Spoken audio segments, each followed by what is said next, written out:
Hello, my name is Pat Doring, if you don't know me, and I appreciate you taking the opportunity to watch this video and listen to us discuss the presentation that we're doing along with Caterpillar Safety for the survey that you may have filled out a couple months ago. This was something we started to improve our safety program, and we wanted feedback from all employees, managers, executives to find out how we can make our safety program better, and we wanted input from everybody. So I appreciate you taking the time to watch this video and go over some of the slides and the information that we're able to gather and how we plan to move forward. So take a look. We got about 32, 33 slides that we're going to go over with information. And afterwards, if you have any questions or comments and you want to reach out to me, the information will be at the end. So please feel free to ask any questions to us or any other member of the safety team or executive team. Thank you very much. As you can see from the slide, here's a quick agenda that we'd like to go over. Why are we here? As I discussed in the previous slide, we want to take the opportunity to make our safety program better, and we can only make it better with the help of all of our employees. We have some results from the assessment that we took. There was a bunch of people throughout all of organizations that took the survey. It was about 60 questions, and it pertained to all aspects of safety. We're going to go over a purpose statement, focus areas that we've developed after gathering information from this. There are expectations at every level. And what that means is our executive team, our managers, our operations level employees, all the way down to our laborers and drivers. The opportunity to join what we call a steering team, which will help us guide us to the next part of this adventure in order to make our safety program better. The roles and responsibilities that everybody's going to have, and then the next steps that we will go to move forward. So why are we here? As I said earlier, we want to evaluate our safety culture. We've been doing the same thing for over 30 years as we've been in business, but we've tried to get better and improve and move forward as times have changed. But right now we realize that in order to get better, we're going to need input from everybody. And this is the first time that we've actually asked from a company-wide standpoint of everybody to give us thoughts and ideas on how we can move forward and make our safety culture better, because obviously we want everybody to go home safe and sound just the way they came to work every day. So the objectives today are awareness, insights, and then expectations as we move forward.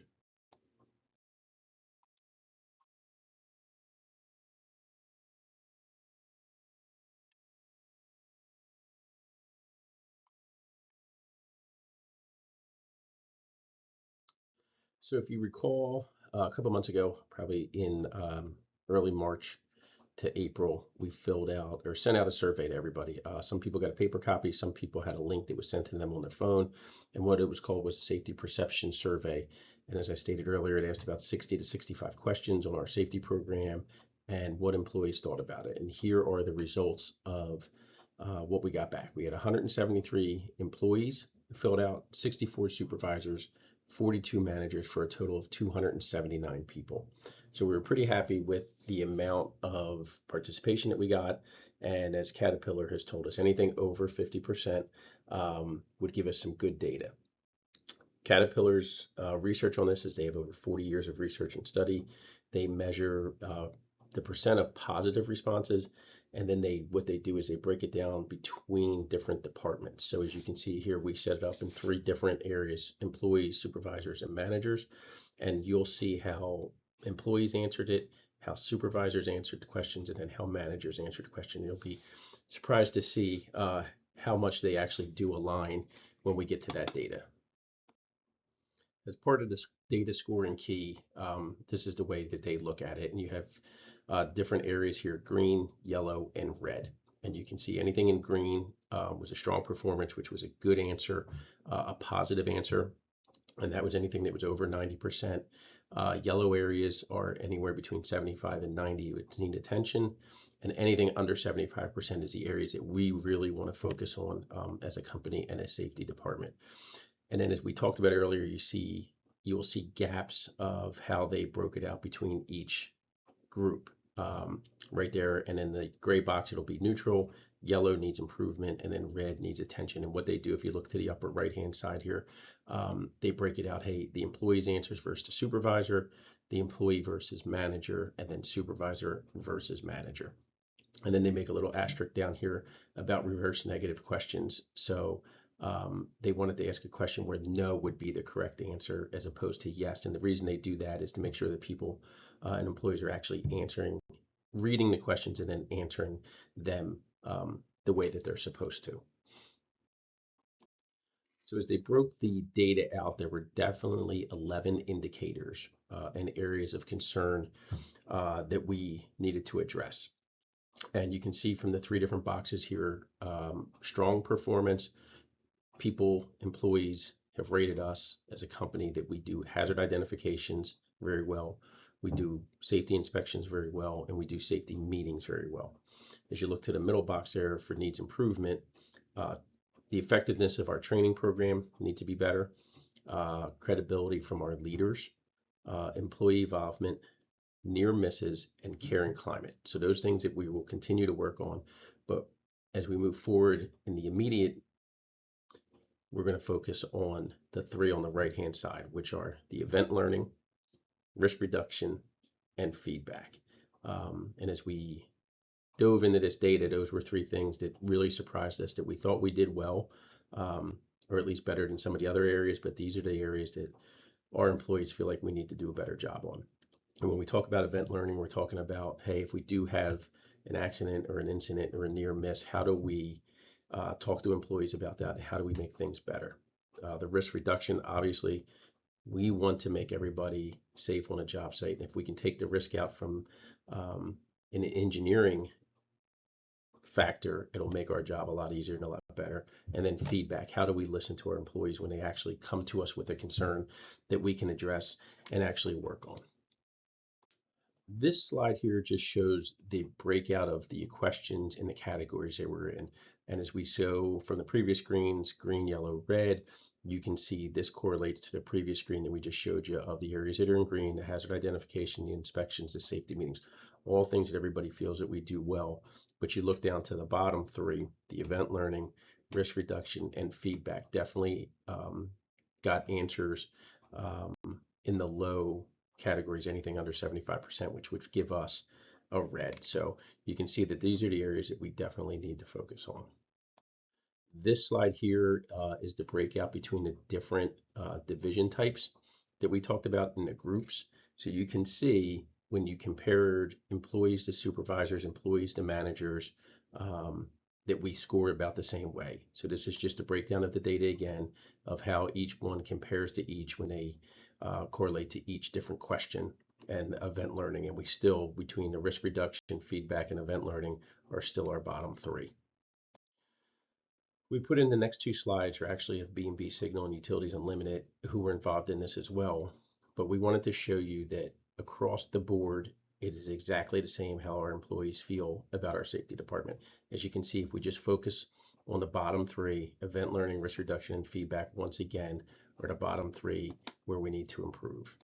This would be the slide deck here for the Utilities Unlimited, and once again, down here, the bottom three continue to be the same thing. So as I stated before, these are the areas that we're definitely going to focus on with improving our safety culture. This one is for air power. And as you can see, they had one little small change at the bottom.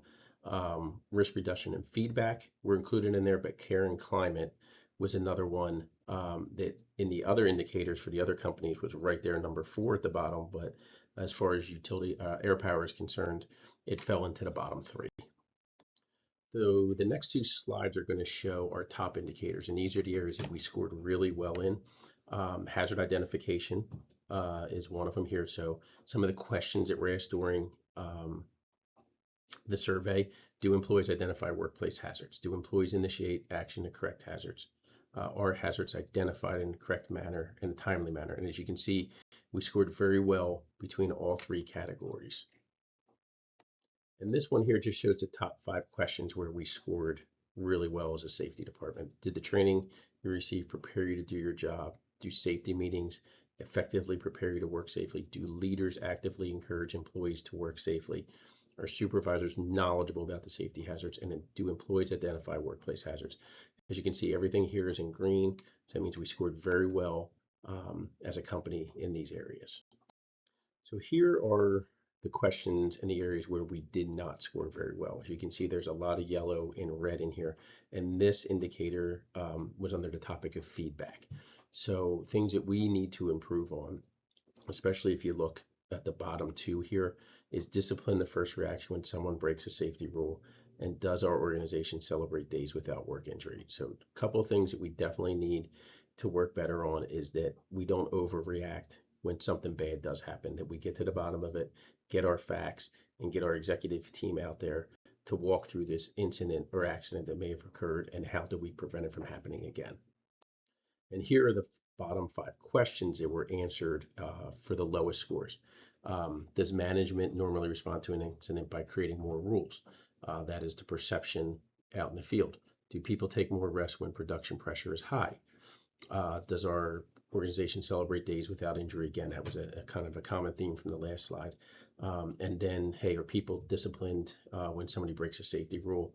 And if you make a mistake, is it held against you? So these are the questions that the employees out in the field answered as a negative score against our safety culture, and things that we definitely want to improve on. As you can see from this slide, this breaks it out again into the 3 different groups: the employees, the supervisors, and the managers. And you can see how each one ranked in agreement of things that we need to work on better.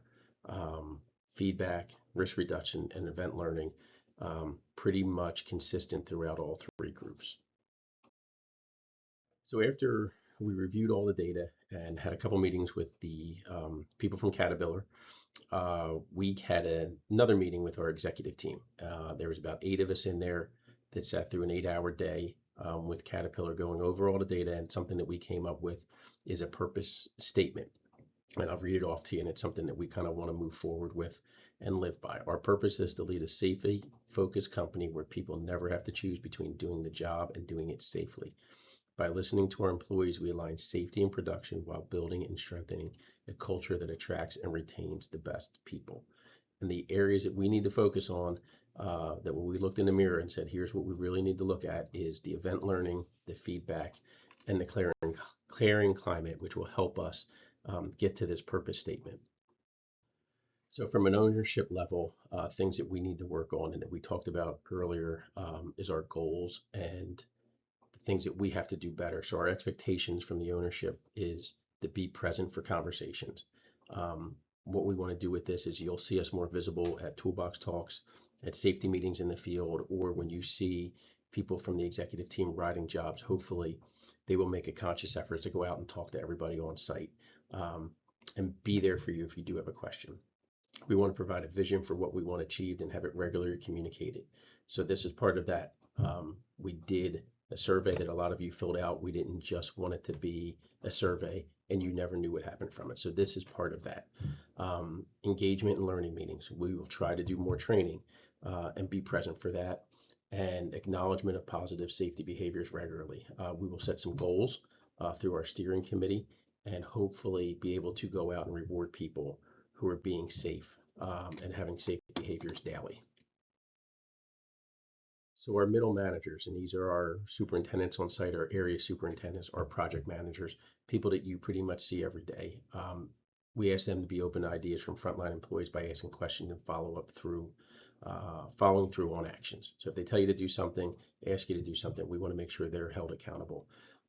We want them to give positive feedback to our frontline workers.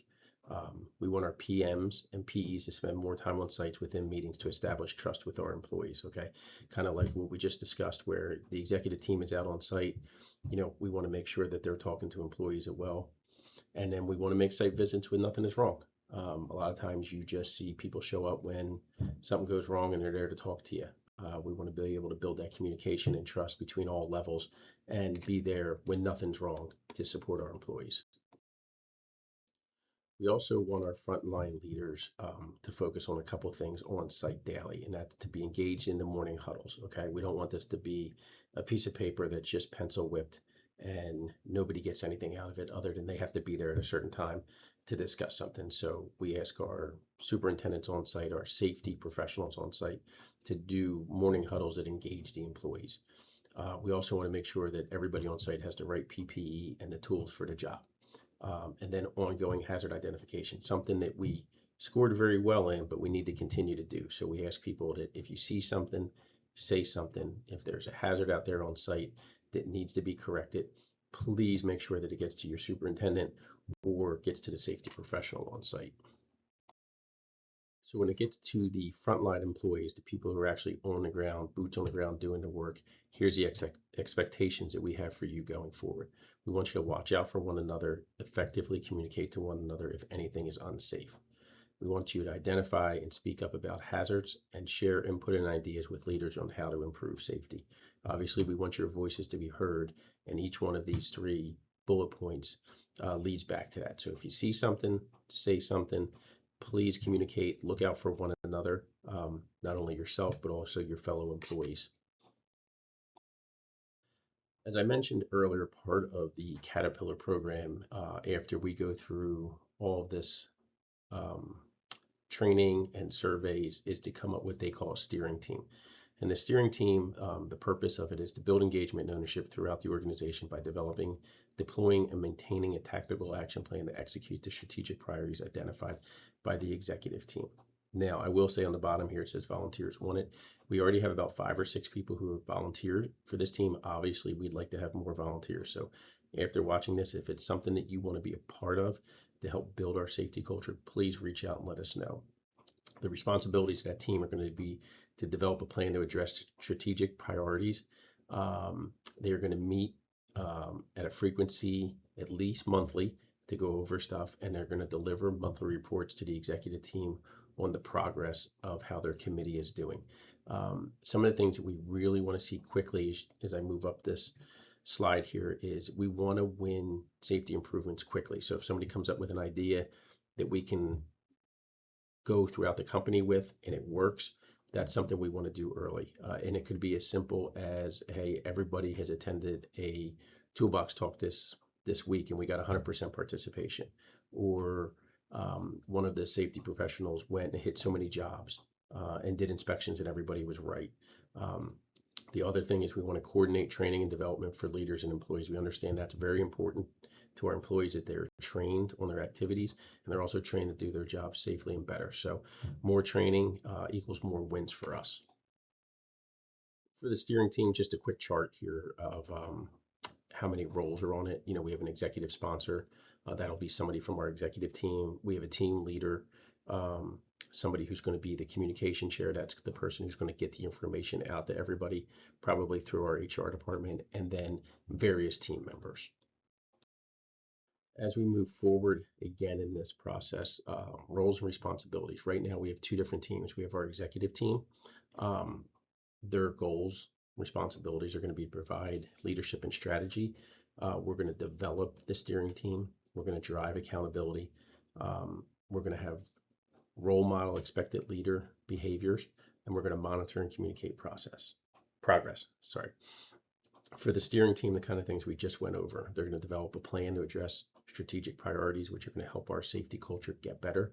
They're going to facilitate cultural improvements, commission and oversee continuous improvement initiatives, access and report progress to the executive team, and they're going to meet probably monthly to just go over their activities. And then lastly here, as I said, any questions, any concerns, any comments that you have, please contact me, contact any other member of the safety department or any member of the executive team about this. Obviously, our goal here is to improve our safety program. We already think it's very good. We want to make it better, and we want the input from the employees as well. So I appreciate your time. And once again, if you have any questions, please reach out and let us know. And we will be moving forward with this, and you'll see more information coming out from the Caterpillar Safety Program through us. And we just want to make sure everybody goes home safe and sound every day to their families. Thank you.